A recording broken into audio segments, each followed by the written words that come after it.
Hello, everyone. Talking to you again with This Week in School, and as in its original Austrian German heritage, Schule. That's best as I can do. My German is very weak, but I want to talk to you a little bit and give you a little bit of insight as to why I'm going to talk to you about what I'm calling, which is a little bit of a tired subtitle, staph infection, right? Get it? STAFF. And I'm going to circle back again at the end to the common thread that I talk about a lot, which is where students are the ones who are going to lose. Because what you hear from a bureaucracy is almost always, if not always, the opposite of what you get when it comes to their actions. And that's really what we are focusing on now, because I'm going to give you a little bit of inside baseball as to how the staff gets moved around and how things happen that don't make sense and aren't helpful to young adults at the high school level. So we have staffing problems in the district, and the admins where I work at Mount Vernon High School moved heaven and earth. They did their jobs to get the place fully staffed. Now the issue is there are other schools in the district that aren't fully staffed and have holes to fill in their schedule.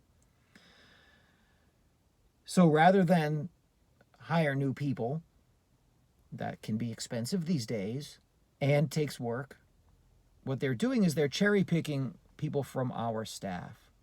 And usually people are moving around or moved around involuntarily now because they're lower on the seniority ladder. So we had a young woman hired, and she fit in very well, teaching first year freshman English and ENL students. And this is a person that you want as a teacher, eager, wants to do well, hustles, plans. And so guess what? She was immediately put on the chopping block. Her last day was Friday, and she's now at the other high school. And why? Because people at the top, the people who you pay, I don't know, $2,000, $12,000, $18,000, $28,000 a year in property tax, can't get their act together, and they had problems at the other school. So because we are quote unquote fully staffed, we lose somebody. Now they needed two people, and here's where it gets interesting. We have, again, every teacher I'm talking about here and our administration, nobody on our end did anything wrong. We are caught because the people who are in charge and make anywhere from $150,000 to $275,000 a year can't run it right. And yes, you heard those numbers correctly. seethroughny.org will tell you all the salaries you want, including mine. You can see what these people make. Go look at what your superintendent makes. Go look at what your high school principal makes. Go for it. You check. I know you've never done it before, but you should see what these people pull in to send email and not do it right. So we lose brand new teacher who fit in great, wanted to do well, was eager to start. Boom, she gets slid 3 weeks into the other school.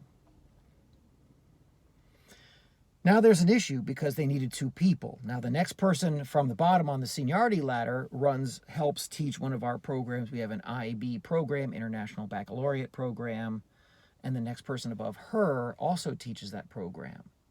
Well, the second lowest in seniority, her students had like a protest. They did a petition. Good for them. They pushed back against the bureaucracy. Good for them. But here's the issue. Our people, our union and other folks, went to top brass and said, look, you have this woman here teaching this special program, IB, went through the training, all this kind of stuff. Moving her is a mistake. Quality teacher, and has gone through the International Baccalaureate training. This is a good person and not a good move to have her moved out. Well, they listened, but they still needed 2 people. So they skipped number 2 and number 3, low seniority, and went to the next person. Now, here's the problem. That next person is, guess what? A high-quality teacher, worked in the middle school for many years, is great with ninth graders, has already bonded with her ninth graders. I enjoy working with her because I teach ninth grade English. We trade ideas in the room next to mine. Like this, great asset to the staff. Well, they told her Friday, you're going to the other high school. Now, this is somebody who was in the middle school for 10 years, came to the high school with intent to be at the high school, and is enjoying her time there. Now it's, oh, you've been in the district for 15 years, 12, 15 years, something like that. Now you've got to go, even though you're a senior person. So she's upset. And here's how this is going to play out, right? The person right above me in seniority, my boss, did something quite useful and went and researched what happened to these people who have been transferred like this, because this is now the 2nd year in a row, and we've had this happen in previous years. And this is getting a little crazy, right? Like, we're the school we're on a state list. We're on like a you need to do better list at the state. The other schools are not. You'd think that resources and people and teaching talent would come to our school. No. Our students are getting the shortchanged by having people leave, which doesn't make any sense. We're on some kind of school in need of improvement list thing.